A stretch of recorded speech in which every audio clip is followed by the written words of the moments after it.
conneries, mais voilà, ça peut arriver du jour au lendemain, hein.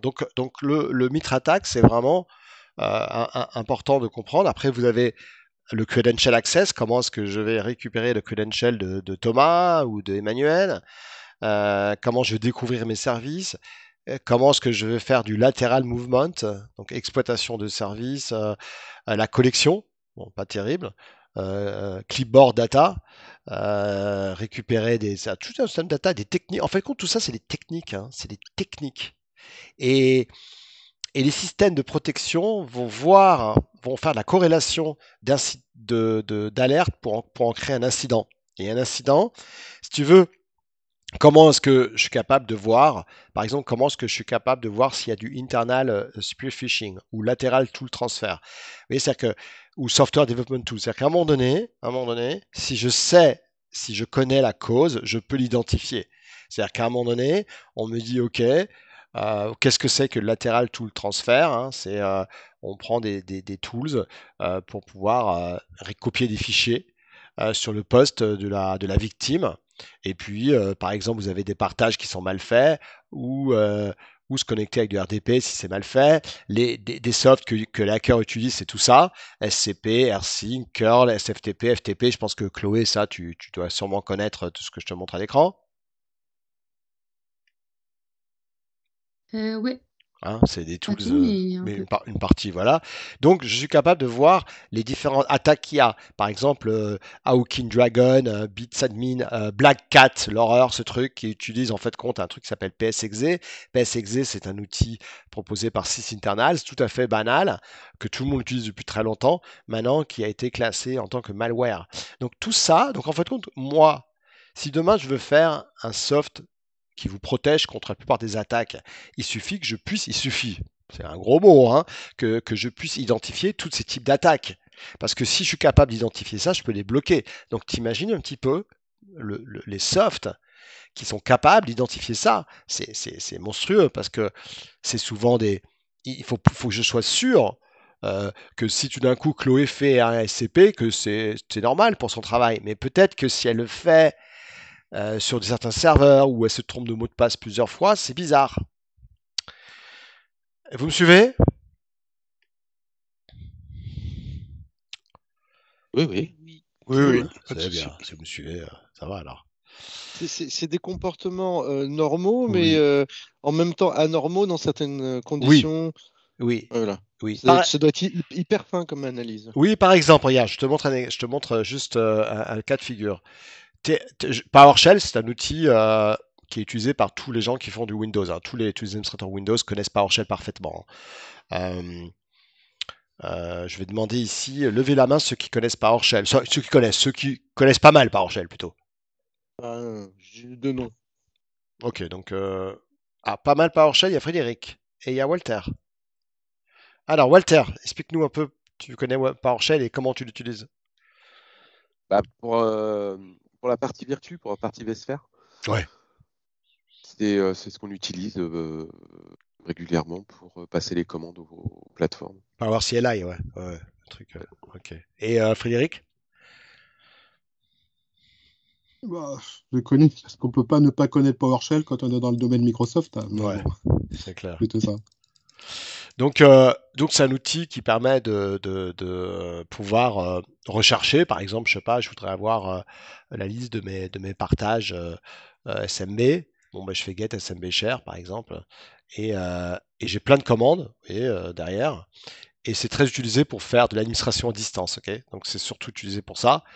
Je voudrais avoir mes répertoires, je voudrais avoir mes volumes. Donc comprenez bien que du coup, la puissance de PowerShell fait que c'est hyper puissant. C'est génial pour administrer des serveurs et des postes de travail. Par contre, euh, si tout d'un coup quelqu'un lance une commande genre get avec tout d'un coup des majuscules, des minuscules, des trucs comme ça, tu vois, c'est pas bon quoi. Ou quelqu'un qui essaye de faire get volume, puis tout d'un coup qui fait ça, enfin, tu veux dire des trucs qui sont voilà, et là ça peut identifier, Comportement suspect. voilà, ça peut, c'est peut-être que tu es un peu sous, tu as trop bu la veille et que tu confonds les majuscules et les minuscules.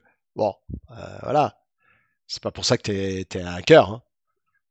Fabrice, c'est quoi la différence entre un logiciel espion, genre Pegasus ou des trucs qui sont connus, reconnus, et du hacking? C'est la même chose avec un emballage différent ou Quelqu'un veut répondre à Thomas?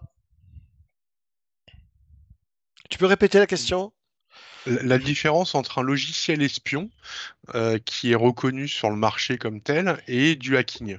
Est-ce Ok. que c'est la même chose de façon plus institutionnelle? C'est-à-dire c'est du hacking avec un emballage autour, ou est-ce que c'est deux choses totalement différentes? Alors, qui peut J'ai pas répondre? compris la question, moi. Moi, j'ai compris. Moi, je vais te dire la question. Moi, j'ai le traducteur, hein. Ouais, je parle pas bien de Thomas, moi. Je rigole, je rigole. Non, il dit quelle est la différence entre un logiciel espion et un hacker? C'est ça, hein? Enfin, Oui, oui, en gros, oui. hein, Ah, c'est le hacker qui crée le logiciel espion, non? pas forcément, non. Bon, Il y a une non, automatisation peut-être, non? Ou quelque chose comme ça, ou non? non. Non? Alors, quelqu'un? Ah, ben, le logiciel espion, en fait, il est dormeur, quoi. Donc, il peut être mis et attendre très très longtemps avant de faire quelque chose. Alors que le hacker, ça va être ponctuel, ses attaques. Alors, non, en fait, compte, la distinction entre un logiciel et un hacker, c'est surtout la nature et la fonction. Par exemple, un logiciel espion, on appelle ça un spyware déjà. Ok, c'est un type de programme, surtout un code malveillant. D'accord, donc c'est un malware qui est là pour espionner tes activités sans ton consentement. Par exemple, il va voir tout ce que tu tapes sur le clavier. Le cauchemar, c'est les keyloggers. Les keyloggers, par exemple, je suis capable de voir tout ce que tu tapes sur ton clavier et ainsi voir ton super mot de passe. C'est aussi pour récupérer des informations de carte bancaire, ok? Et ça se propage sur le réseau. Donc, tu as vu que c'est un système c'est un software qui va aller voir ce que tu fais sur ton navigateur, qui est là pour voler tes informations, tes identifiants en carte bancaire. Alors qu'un hacker, c'est une personne. C'est ce que j'ai dit, non? Ah oui, mais alors c'est pas fini. C'est ce que j'ai dit, l'armée de Dieu, là. Alors, c'est quelqu'un qui va utiliser surtout des compétences pour accéder aux systèmes et les motivations, c'est curiosité, protester. Vous savez, je vous ai donné hier l'histoire avec la baleine, le profit, et il va utiliser pas des malwares, mais il va utiliser des exploits. Il va essayer d'exploiter des failles. Ça veut dire qu'il y a plusieurs hackers. Tu as le chapeau blanc, le white hat. Le white hat, je vais vous montrer juste ça. Ça tombe bien parce que j'ai fait une formation de sécurité, de sensibilisation il n'y a pas longtemps. Donc, tu vois, alors, je vais marquer white hat et black hat. Black hat sécu. Donc, en fait, compte, tu as ça. Je te montre à l'écran. C'est une bonne question, hein, très, très intéressant. Euh, c'est la différence. Quand tu as du white hat, ça va utiliser leurs compétences pour aider les boîtes à renforcer leur défense. D'accord? Donc, tu as des boîtes qui veulent tester en disant tiens, allez-y, tu as besoin à un moment donné, et ça se fait avec un contrat. Attention, c'est très suivi parce que tu n'as pas envie que le hacker ensuite se tire avec les documents. Donc, toutes les boîtes l'ont fait un jour ou l'autre. Je suis sûr que votre boîte l'a déjà fait, ou peut-être que vous n'êtes pas au courant, mais tu es obligé. C'est comme si tu fais un airbag, tu fais des crash tests. Les constructeurs, il faut bien qu'ils testent leurs produits, sinon, voilà.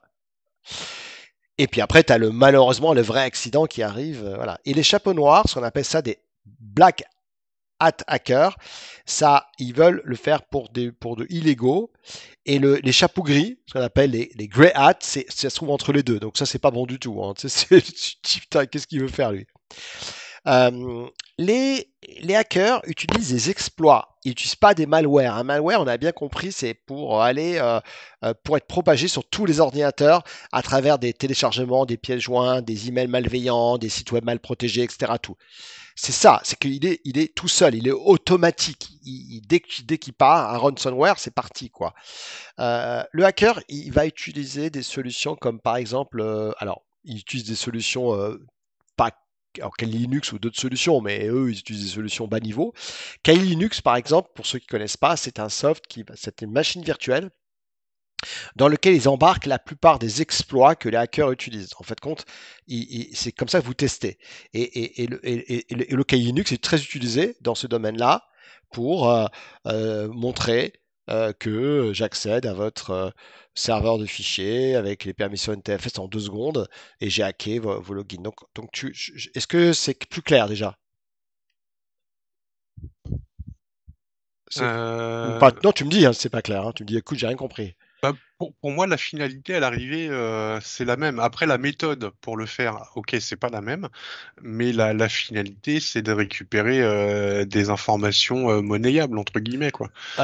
Oui, oui. Parce que bon, le hacker qui va hacker, la vision du hacker qui va hacker le ministère de la Défense américain pour mettre ça Ouais. sur sa carte de visite, bon, c'est un peu joli, mais bon, je pense pas qu'il y en ait beaucoup comme ça, quoi. Je donnais un exemple, et je pense que celui-ci il va répondre d'une façon claire.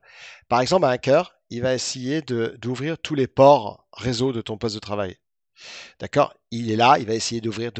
Donc c'est vraiment quelqu'un qui est actif, quoi. Et dès qu'il y a un problème, là, il va balancer peut-être un malware. Tu vois? Mm. C'est ça la grosse différence. Mais la finalité est la même, tu as tout à fait raison. Bien entendu. Ok. Donc, voilà. Alors, on parlait de sécurité hier, on va terminer sur les outils. Alors, je ne veux pas tous les voir parce que, franchement, voilà, on n'a pas forcément le besoin de tous les voir, mais on a vu hier, quand je vais sur ce lien-là, hein, je vous enverrai les slides ce soir là-dessus, vous donnez tous les produits de sécurité. Donc, il faut savoir enfin, je veux dire, quel est le but. Donc déjà, alors, ce qui est intéressant, c'est ce qu'on voit là. Ça, c'est intéressant. Pourquoi? Quel que soit votre cloud provider, la première chose, c'est de pouvoir sécuriser les identités. Une identité, c'est des personnes qui vont se connecter sur le cloud et qui vont pas utiliser les mêmes solutions que vous utilisez on-prem. Quand vous connectez sur le cloud, par exemple, si je vais sur Azure Login ou si je vais sur AWS ou n'importe lequel, hein, quand je me connecte sur Azure, tu remarques que au moment où tu fais un sign-in, il va te demander de taper un login et un password. Vous en souvenez, hein, ça c'est le truc classique. Eh bien ça, on appelle ça du MSAL. MSAL, c'est une technologie utilisée par tous les cloud providers. MSAL, c'est ce qu'on appelle l'IDP, c'est une source d'identité. Et une fois que je suis connecté, grâce au MSAL, j'ai une modern authentification. Pourquoi? Parce que grâce au MSAL, je vais pouvoir récupérer l'adresse IP de la personne, d'où elle est, son navigateur. Plus je vais pouvoir récupérer pas mal d'informations que je vais pouvoir utiliser dans les solutions genre Identity Protection, par exemple, j'en ai parlé la dernière fois, mais Identity Protection qui va, ici dans sécurité, qui va voir d'où la personne se connecte, et surtout voir si c'est un risque pour ma société, parce que ça peut être un risque qu'une personne se connecte de l'Inde ou du Pakistan ou de la Chine ou de Malte ou de l'Espagne, Italie. Je vais pouvoir mettre en place du MFA, plein de choses. Okay, donc ça veut dire que l'authentification est importante parce que si quelqu'un s'authentifie avec un mot de passe et que je suis global admin ou owner dans AWS ou dans GCP avec la, ou hier dans OVH, je vous ai donné un compte admin, vous avez vu que vous pouvez tout faire. À un moment donné, il faut le protéger à mort, grâce avec du MFA, etc. Tout. Donc, et vous avez compris que la première chose que tous les cloud providers doivent proposer, c'est la gestion des identités. Ok, c'est comment vous vous connectez, évidemment, et hacker, comment il fait pour récupérer ça. Ensuite, très important, la détection et la réponse. C'est-à-dire qu'aujourd'hui, je dois trouver une solution pour pouvoir détecter un malware, détecter un sabotage, détecter une action comportementale ou voilà ou du genre ou des soucis et de pouvoir y répondre automatiquement. Et aujourd'hui, vos clients, la plupart de vos clients, que ce soit des clients plutôt moyennes et grandes entreprises, vont utiliser des solutions de SIEM. Alors, qui a déjà entendu parler de SIEM?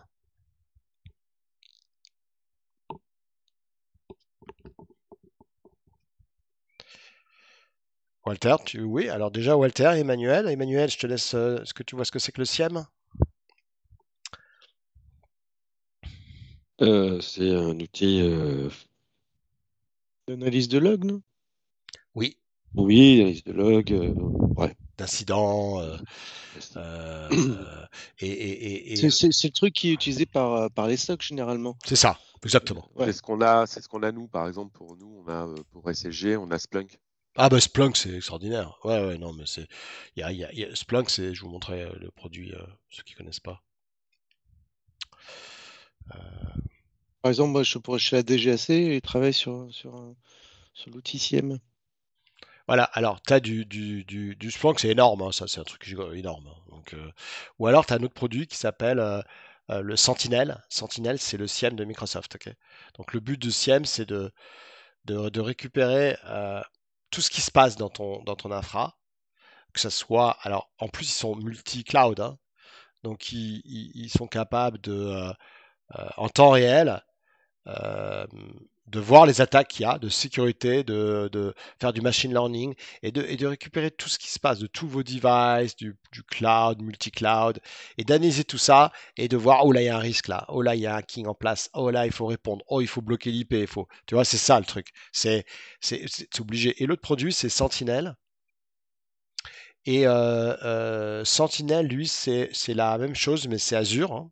Et le Sentinel, il est capable de vous montrer en temps réel toutes les attaques qu'il y a et d'où elles proviennent dans le monde, et de vous protéger ensuite, et d'analyser tout ça, et de faire ce qu'on appelle du collecter, détecter, investiguer et répondre. Donc imaginez la complexité quand vous avez des millions de logs, et tout d'un coup, dans un des logs, on dit, tiens, Thomas, il a fait un truc qui est pas bien. C'est gigantesque, hein.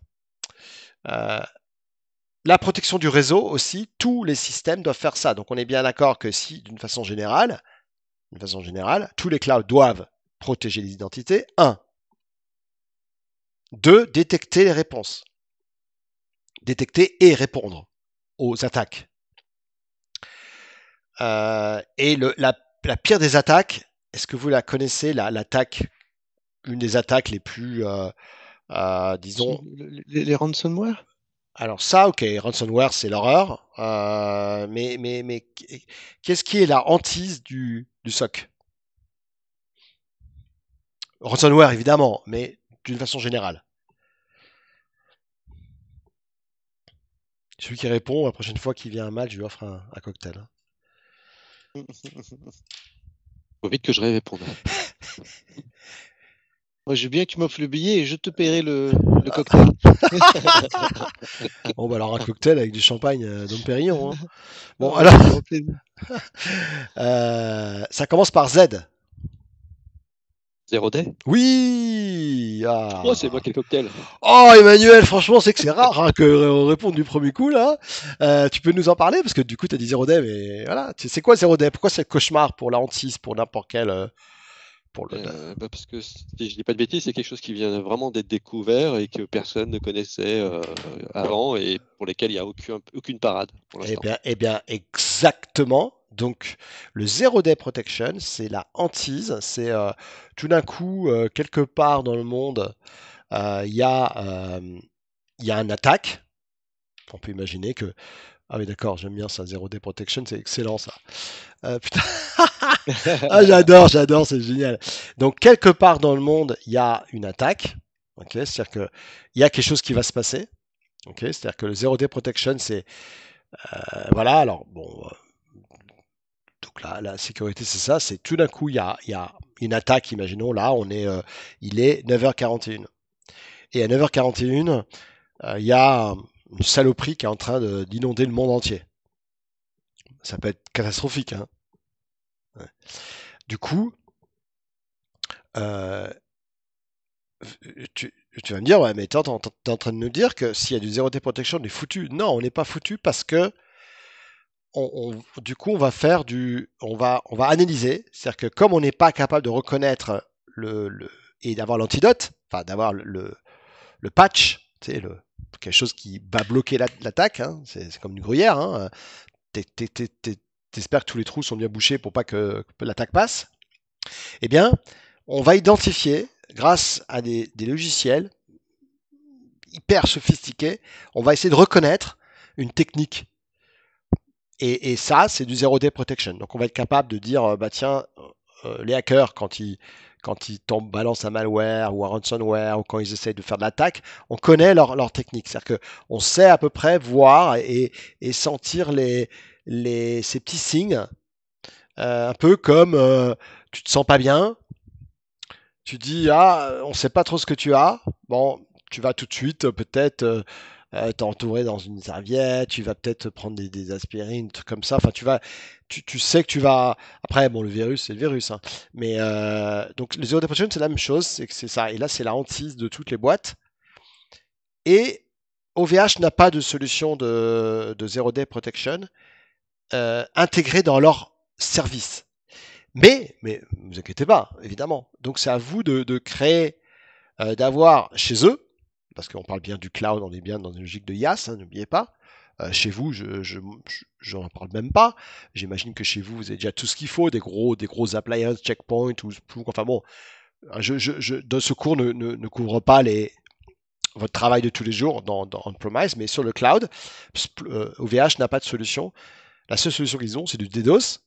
Donc il faut créer une machine virtuelle ou avoir une image avec du Splunk ou du Checkpoint, c'est-à-dire dans une machine qui va protéger. Donc vous voyez, c'est un peu le choix, c'est-à-dire que est-ce que vous dites ok je m'en fous parce que OVH j'ai bien compris qu'il m'apporte un data center assez limité, mais quand je dis limité par rapport aux fonctionnalités mais qui me suffisent largement, instance, Kubernetes, hoster un site web, stockage, AI, franchement c'est quand même vaste, hein, on va pas dire que c'est rien du tout, hein.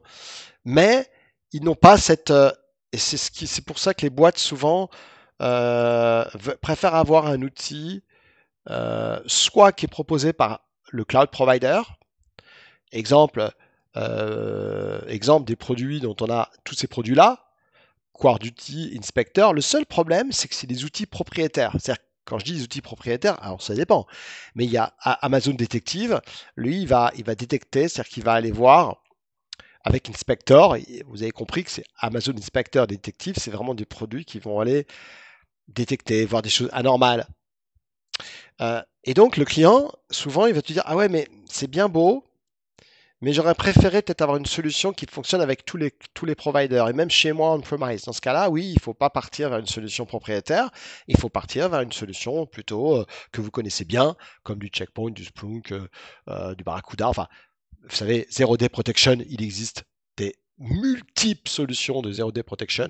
Si on regarde les solutions qui existent, c'est énorme, hein. C'est évidemment un vrai challenge aujourd'hui. Et aujourd'hui, il y en a plein, hein. Il y a du Splunk, il y a des solutions Symantec, il y a Sophos qui utilise Sophos qui est très connu, il y a CrowdStrike, il y a IBM, enfin, tout le monde est dedans, hein. Tout le monde est parce que c'est dans ce monde aujourd'hui, on attaque tout le temps.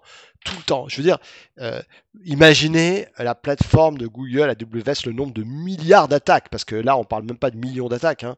C'est continuel. Enfin, même vous, même moi, à Malte, dans mon mini data center, c'est continuel. Parce que les gens, ils testent. C'est pas forcément des hackers, mais ils ont des machines qui vont essayer de rentrer, de pénétrer dans son système. Donc, le Zero Day Protection, c'est vraiment important. Voilà. Donc, si on revient comme... Ouais, vas-y. Des petites questions. Très important tout ça. Tout ça, c'est automatisé ou est-ce qu'il faut qu'il y ait quelqu'un derrière pour regarder? Parce que, par exemple, pour la DGAC, il y avait un fédérateur de logs qui remontait tous les logs vers leur outil SIEM. Alors, je ne sais plus lequel c'était, quoi. Mais en fait, tu avais des gars derrière dans leur SOC qui faisaient des recommandations. C'est-à-dire que tu avais vraiment l'impression qu'il y a des gens qui allaient derrière analyser un par un le log pour les recommandations par rapport à l'ANSI. Mais est-ce que ça veut dire que là, il n'y a plus rien à faire, on laisse faire et puis c'est lui qui gère? Je vais te répondre. Pour 95% des attaques, tu n'as rien à faire. Parce que c'est complètement automatisé, bah, t'imagines. Donc les faux positifs, hein, et donc du coup, très souvent, les sociétés n'ont pas le temps de faire ça, donc ont un contrat et envoient toutes les logs à une boîte externe. Je suppose que vous faites ça, vous. J'en suis certain. Non, on a un SOC Voilà. dédié à ça, Et à Toulouse. je pense pas que ça soit enfin, ma question, c'est plutôt, et vous proposez évidemment à n'importe quelle société un client qui dit, ben moi voilà du CIEM, mais j'ai pas le temps de m'en occuper, et il vous envoie tout à vous, et vous avez un département qui s'occupe de ça. Tout à fait, oui. Oui, c'est plus en plus de boîtes font ça parce que t'imagines le niveau d'expertise qu'il faut. Donc je réponds à ta question. 95% des attaques, ils sont capables de eux-mêmes répondre. Ce qu'on appelle le XOAR, excusez-moi pour les termes barbares, XOAR, c'est la réponse automatique en fait compte. Okay. Tu vois, Security Automation and Response. C'est-à-dire que tu comprends bien que quand tu as des millions d'attaques, tu n'as pas un groupe qui, sinon les mecs, ils se suicident le soir, ils dorment plus. Hein. C'est impossible. Des attaques, tu en as toutes les millisecondes, tu en as des centaines, des millions, des milliards d'attaques. Hein. Et voilà. Et donc, le but, c'est ça. C'est vraiment donc oui, je réponds à ta question. Effectivement, la plupart des attaques sont automatisées, heureusement d'ailleurs. C'est bon pour ta question? Oui, merci. Passons maintenant à l'autre chose que tous les cloud providers font et le font bien, c'est la protection du réseau et des applications. Alors ça, c'est, je pense qu'on vous a parlé de VPC, de firewall, de ACL, c'est protéger le réseau, filtrer le trafic, et on vous a sûrement, voilà, dans les cours AWS, Google GCP, et dans OVH, on a le firewall. Ok, le firewall. La protection des données. Alors ça, c'est chaud. C'est vos données. Ça veut dire que c'est comment est-ce que tu vas chiffrer les gestions des clés, la découverte des données sensibles. Ça, c'est très important. La découverte des données sensibles, on verra sur Azure, mais Azure a une solution qui est top, qui s'appelle Azure Information Protection. Qui connaît le produit Azure Information Protection?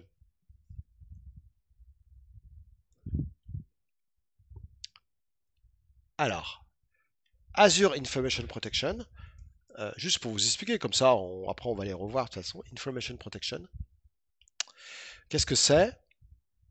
C'est une solution qui va scanner vos documents et donc il scanne vos documents et il va voir s'il y a des données sensibles dedans.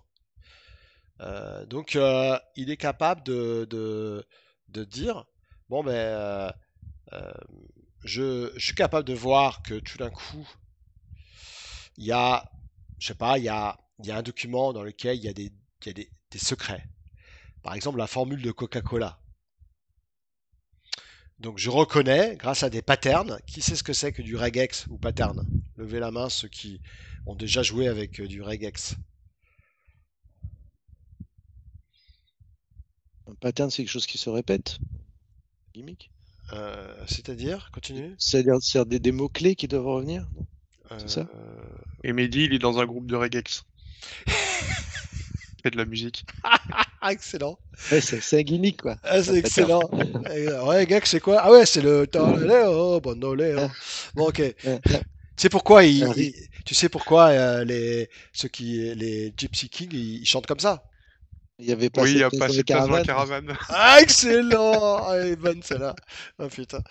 Ouais. Bon, alors donc, il va reconnaître dans les documents, par exemple, des numéros de carte bancaire, numéros de compte, numéros de sécu. Enfin, et vous devez identifier tout ça. Et dès qu'il va en trouver un, automatiquement, il va vous dire, ah, attention. Alors, tu peux le protéger grâce à cette icône-là, vous voyez, Protect là. Et ça, c'est un plugin que tu mets sur Office. Et par exemple, tu as un financial history, toi, le truc super important, un truc finance t'imagines sur les chiffres de la boîte au niveau de la bourse, si quelqu'un est au courant de ça, ça peut être bon ou pas bon. Bon. Donc ça, c'est comment est-ce que tu empêches, comment tu vas protéger l'information. C'est hyper important parce que ça, les données, c'est la matière grise, c'est l'ADN de la boîte. Et bien là, je vais pouvoir changer le niveau et dire bah, c'est du confidentiel uniquement pour le département finance. Et ainsi, à partir de là, tu ne pourras pas faire de copier-coller, de forward, tu ne pourras pas faire de screenshot. tu pourras pas printer, et tu pourras les envoyer que, et tu pourras pas faire de forward. Tout ça sera interdit. Si en plus tu mets en place des solutions de Intune avec du RFID, qui sait ce que c'est que le RFID? C'est le sans contact de ta carte bleue. Ouais.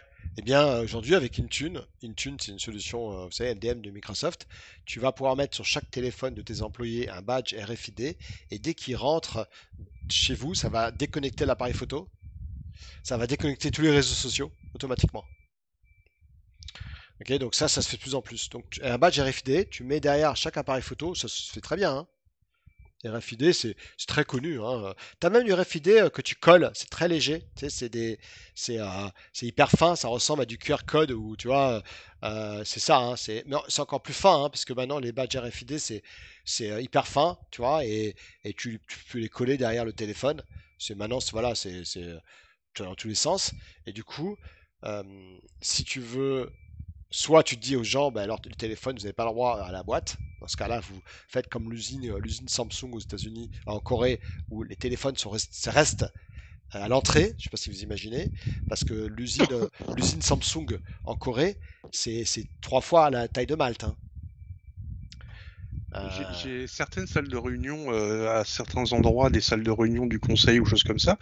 Il y a encore les espèces de grosses boîtes gigantesques dans lesquelles tout le monde dépose son téléphone et où les ondes passent plus et où les téléphones sont out obligatoirement, quoi. Je veux dire, moi, je trouve ça aberrant, complètement aberrant, de me dire que on a la sécurité et que les gens rentrent avec leur smartphone. Après, je sais, vous allez me dire oui, mais c'est une confiance de mon employeur par rapport à moi. Je suis pas un voyou. Tu sais pas, demain tu peux péter un plomb, hein. T'imagines aux États-Unis, on donne toujours son PC quand on passe la frontière. Ça existe toujours, ça, ou c'est une légende urbaine Non, c'est une légende, ça. C'est une légende, ça se fait plus. C'est-à-dire qu'on donne pas non, enfin on confie son PC lors du passage de la frontière pendant 2 heures et on le récupère après. Ah, je sais pas. Je pense pas, hein, parce que j'imagine le bordel. J'ai jamais entendu parler de ça. Pour moi, c'est plutôt en Israël qu'on fait ça. Ah ouais. Ah oui. Moi, à l'époque, qui est allé en Israël déjà ici? Jamais. Mais il y avait un de mes clients il y a quelques années où il y avait une appli sur le PC qu'on était censé lancer avant de partir à l'étranger et qui faisait un nettoyage de certains éléments sur la machine pour la rendre entre guillemets toute neuve, quoi. Inclusif. Alors moi je peux te parler de ce qui m'est arrivé, parce que quand je dis personne, moi ça m'est arrivé. On décide de louer un 4x4 au Caire. Alors c'était il y a 20 ans ou 16 ans à peu près. Donc avec mon frangin et des amis, on prend une 4x4 au Caire et on va dans le Sinaï. Le Sinaï, c'est splendide, hein. C'est là où il y a Sharm el-Sheikh. Sharm el-Sheikh, c'est pour les plongées, tu nages dans un aquarium. C'est pas top. Comment? Tu connais, Manuel? C'est pas top. Ah ouais, t'aimes pas? Non, j'ai pas aimé. Non. Ah ouais? Ah ben moi j'ai adoré Sharm el-Sheikh. Pourquoi Peut-être pour la mauvaise saison, il y avait beaucoup de vent. Ah ouais, parce que sinon c'est. C'est comme ça qu'il a perdu ses cheveux. C'est ça. Je me suis dit, qu'est-ce que je fais là? C'est des poissons mangeurs de poils. Bon, Merde alors. Et moi je suis arrivé, j'ai fait Eilat et ensuite je suis monté à Eilat. C'est-à-dire que j'ai fait tout le Sinaï, les Bédouins. Et là, on est arrivé à Eilat. Eilat, c'est le gros coup touristique israélien, à la frontière avec l'Égypte. Et là, je suis d'accord avec toi. On est arrivé pendant 2 heures. Ils ont fouillé les valises. Pourquoi est-ce que tu as de cette couleur? La montre, qu'est-ce qu'il y a dans la montre? Ils retiraient la montre. Ils ont pris tous les liquides. Ils ont enlevé pour voir s'il n'y avait pas une puce à l'intérieur. Ils nous ont posé des questions, mais limite, tu peux craquer, hein. Pourquoi tu es avec ton copain? Comment il s'appelle? Oui, mais c'est quoi son prénom? Tout. Pendant 2 heures. Bon, évidemment, il n'y a pas de souci parce que j'ai dit que je connaissais Thomas, donc c'est bon. Ouais, je les avais prévenus de toute façon. Et j'arrive là-bas à Eilat, inflation de 300%, je m'en souviens, la folie. Et on est reparti vite. Voilà. Mais par contre, j'étais juste pour y aller parce que j'avais le copain de mon frère qui était israélien. Mais enfin voilà. Donc, bon, allez, on revient à notre. Voilà. Donc, protection des données, c'est quoi? C'est des protections comme Azure Information Protection, c'est-à-dire que je vais chiffrer, et le chiffrement c'est très important parce que c'est ce qui fait que ton client te demande est-ce que mes données m'appartiennent ou pas. Par défaut, c'est chiffré, n'oubliez pas, avec l'AS 256 qui appartient à ton cloud provider. Si tu n'as pas confiance en disant, ah ouais, mais moi je veux pas, dans ce cas-là, à toi de gérer ta clé. Et puis si tu veux pas, si tu veux toujours pas parce que tu n'as pas confiance, tu vas vers l'OVH. C'est leur force énorme. Ok, ce cloud souverain ou des solutions comme Jaguar que je connaissais pas du tout. Bon voilà, je connais pas du tout. Hein, mais ou alors bah, tu vas pas sur le cloud et puis point barre. C'est tout. Hein, on va pas en parler pendant des heures. Hein. À un moment donné, il faut aussi que tu comprennes que c'est hyper AWS s'il est là aujourd'hui, c'est que vous imaginez bien que derrière au niveau sécu c'est énorme. AWS c'est quand même le leader mondial. S'il y avait des grosses conneries, je serais pas là de vous parler d'AWS. D'ailleurs, je serais même pas là pour parler du cloud. Donc aujourd'hui, si je suis là, c'est que c'est pas pour n'importe quoi. Si vous êtes là aussi, c'est pas parce que c'est de la merde. Hein, mais il faut bien réfléchir. Et dernière chose et plus important, c'est la conformité. Alors, qui peut me parler un peu de conformité? Si je demande à Lucas, est-ce que tu vois ce que je veux dire par conformité? Je suppose qu'on a un modèle et que ceux qui se prêtent au modèle sont conformes et ceux qui s'y prêtent pas ne sont pas conformes. Et des exemples de conformité? PSSI? Quoi d'autre? GDPR. Voilà. Quoi d'autre? Les mots de passe qui doivent avoir tant de caractères avec Ça, des non. caractères spéciaux. Ça, Non, c'est pas de la Non, conformité. du tout, rien à voir. Ça, c'est des stratégies purement IT. J'ai rien dit. Je vais vous montrer. Conformité, c'est tout ce qui est GDPR, ISO 27001, PCI DSS. Alors, on va voir justement ce que propose Amazon. On y est. Alors, OVH en propose beaucoup moins que les autres, mais OVH propose les conformités les plus importantes. Je vous envoie le lien, enfin vous l'aurez dans les slides, hein, mais je peux vous l'envoyer quand même dans le chat parce que c'est quand même important. Je peux pas vous envoyer, bon c'est pas grave. Et là, vous avez des conformités par rapport au pays. Donc vous avez déjà des conformités par rapport à des industries, santé, école, université, banque, et par pays.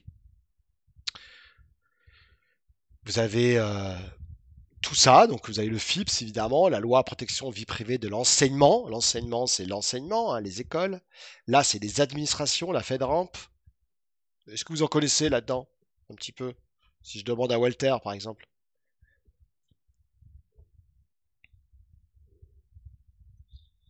Non. Non, aucun. Parce que c'est américain, je Non. pense, pour ça. Ouais, voilà, non, je sais pas. Bon. Qui en connaît là-dedans un petit peu, là? Rien. Non, personne. Non. Du Ok. marché américain, je connais juste Sox. Un des plus connus, c'est le NIST. Le NIST, ça a été créé d'abord, c'était signé par Barack Obama et ensuite Trump. Et c'est un certain nombre de normes qui protègent les données. Là, j'ai fait une formation d'une journée je travaille avec la Belgique et la Belgique, c'est Bruxelles, c'est le Parlement européen. Et j'aurais formé sur une journée sur ce standard-là, le NIST, hein, qui est aussi utilisé par les normes européennes, dont le Parlement européen. On va en Europe peut-être, c'est peut-être plus clair.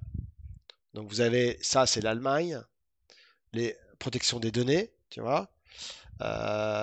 Le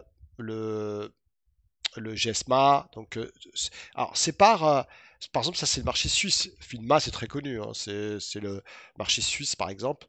Voilà, enfin, je veux dire, alors, quand on va dessus, on a alors, ça correspond à quoi? Parce que c'est bien de dire blablabla, ça correspond à quoi?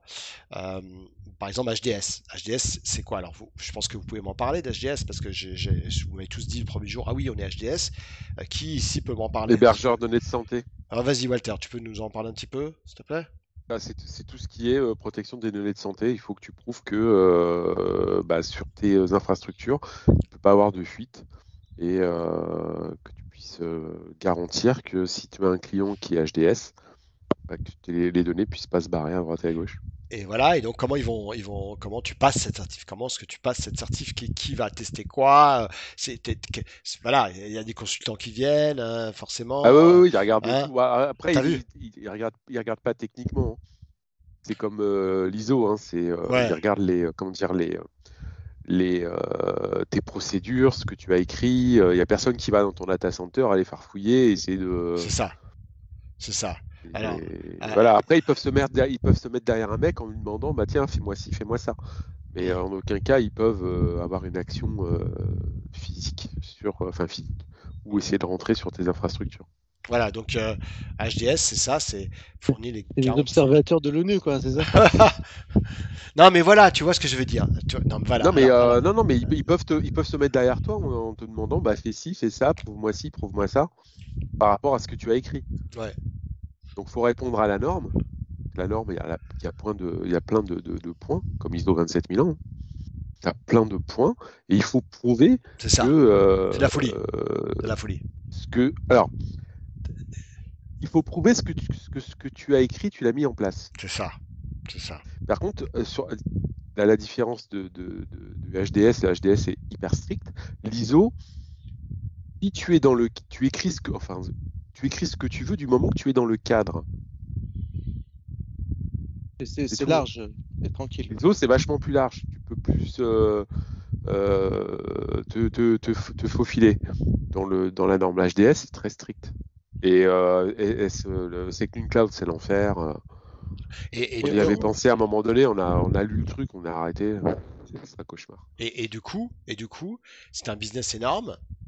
Pourquoi? Parce qu'il y a des boîtes qui se sont dit, waouh, on va proposer aux boîtes de pas rester pendant des mois avec des consultants à je sais pas combien la journée, ça va me coûter une blinde, mais d'un autre côté aussi, ça va m'apporter énormément de clients parce que je raconte pas, c'est une demande, t'as pas le choix. Je veux dire, à un moment donné, t'as pas le choix.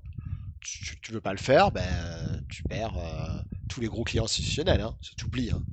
Donc, et t'as des boîtes qui se sont dit, bah tiens, comme Luc Désira, hein, qui se sont dit, bah, on va vous proposer de tester cette certification. Ah, Muriel? Et on va donc mettre en place un ensemble de tests, etc. Et on va vous proposer d'accélérer ça. Ça veut dire que tu auras un expert et ils vont venir et ils vont essayer d'accélérer, tu vois, le fait. Alors c'est ça, c'est quoi? Si on doit résumer, c'est de protéger de la confidentialité, que uniquement les bonnes personnes sont autorisées à accéder à la bonne information, l'intégrité des données, tu vois, credential, et l'habilité, qu'elle soit toujours disponible et uniquement pour des personnes autorisées. Donc en fait de compte, 27001, c'est des tonnes, c'est un PDF qui fait je sais pas combien, et ils vont tester chaque truc un par un, ok, prouve-moi, nanana, et à la fin, bam, tu es 27001. Donc, si vous êtes intéressé par ça, bon, il y en a qui aiment bien ça, et d'autres qui préfèrent aller voir un ciné ou je sais pas quoi, hein, ah, tout de suite Frédéric, eh bien, tu peux aller voir le contenu et tu peux accéder évidemment à des cours ISO. Attention, hein, c'est la folie, hein, et tu vas avoir, je sais pas combien de points à vérifier, c'est énorme, c'est gigantesque. Est-ce que tu vas vérifier déjà que tout est chiffré, comment est-ce que la confidentialité, quelle solution que tu as, est-ce que la solution que tu as mis en place est ISO 27001, et si tu fais du HDS, tu es obligé d'avoir ça, parce que tu ne peux pas faire de HDS sans avoir la 27001, donc HDS, c'est vraiment, c'est des mois et des mois, et tu as des boîtes qui attendent un an avant d'avoir ça, et le jour où vous avez, ça c'est champagne, c'est la fête, hein. Parce que ça y est, tous vos clients vont pas vous attendre, ou peut-être il y en a qui sont fidèles qui vont attendre, mais ils vont pas attendre éternellement. Hein. Est-ce que c'est clair pour tout le monde ça? Les compliance, c'est ça. Et OVH, on n'a pas beaucoup, mais à les principaux. Ensuite, tu as par type d'industrie, tu vois. C'est-à-dire, tu as des confidentialité, tu vois, tu as les lois sur le partage d'informations données en Argentine, en Brésil. Donc, chaque pays a son propre niveau. Donc, c'est ça, la conformité. Un des plus importants, c'est le PCI DSS. Est-ce que vous souvenez ce que c'est, PCI DSS? J'en ai parlé lundi, je crois. Les cartes de crédit? Et alors, d'accord, alors ça, impeccable, tu as raison, mais qu'est-ce que ça veut donc dire par rapport à moi, mon système, mon site d'e-commerce, par exemple? Quelle relation ça a?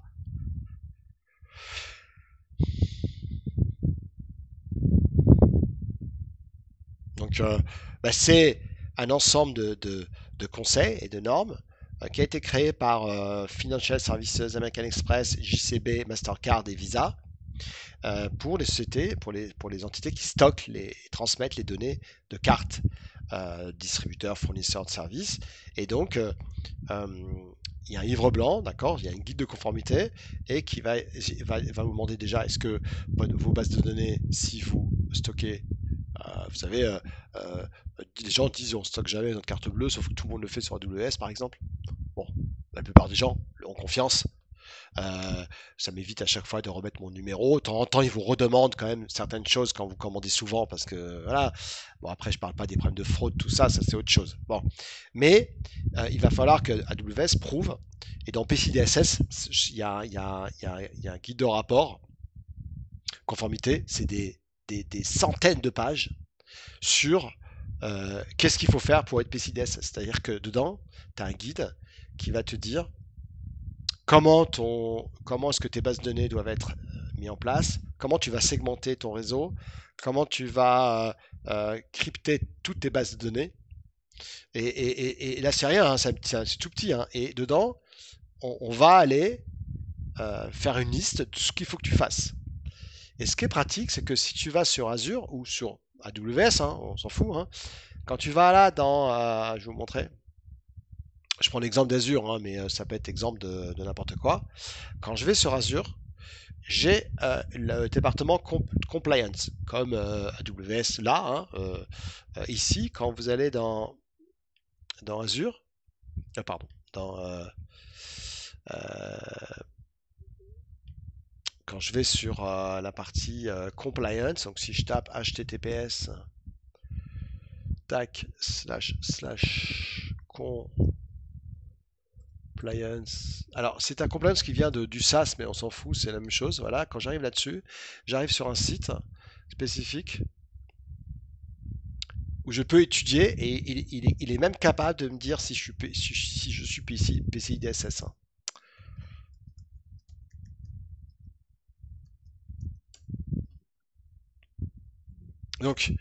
Donc, demain, si c'est moi qui mets en place mes bases de données, n'oubliez pas, c'est du pass, mais n'empêche que quelque part, c'est vous qui mettez en place du network, etc. Tout, et là-dedans, vous avez la partie justement compliance, tu vois, tout ce qui est compliance, et dans la partie compliance, tu es capable de voir si tu es PCI DSS, il va scanner toutes tes solutions, tu vois, et il va te dire, ah, alors là, ça tombe très bien, par contre, tu es très mal sur la partie protection d'information, tu es nul. Donc tu vas jamais passer ta tu vois, ça c'est extraordinaire parce que ça veut donc dire que le PCI DSS, c'est quelque chose que le data center te propose et un truc que tu dois faire toi, évidemment.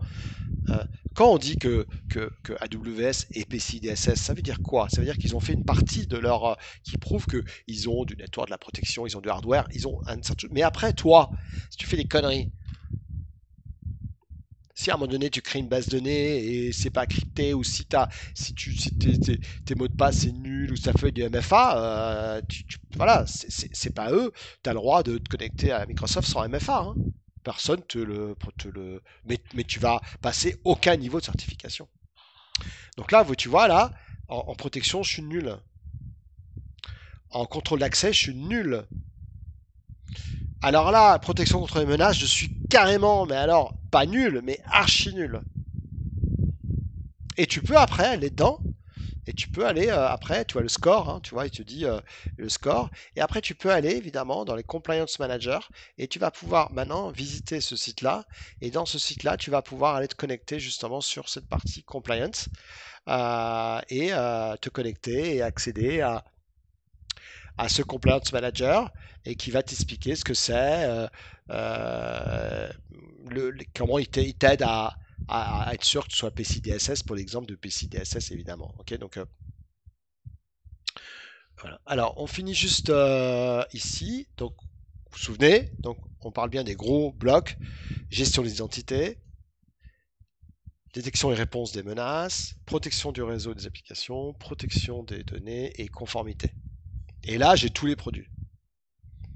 Ok, donc Firewall Manager, vous avez compris, ça c'est pour protéger ton réseau. IoT Device Defender, vous avez des petits appareils IoT, Internet des choses. DDoS, c'est Child. VPN, c'est accès vérifié AWS. WAF, c'est protection de tes sites web, etc., etc. Bon, je pense que on a fait le tour.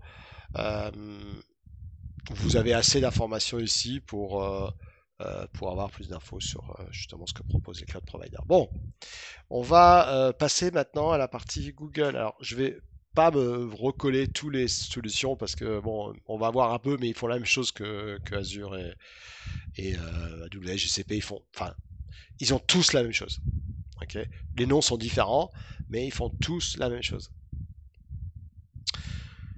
Ok, on va parler donc maintenant de la partie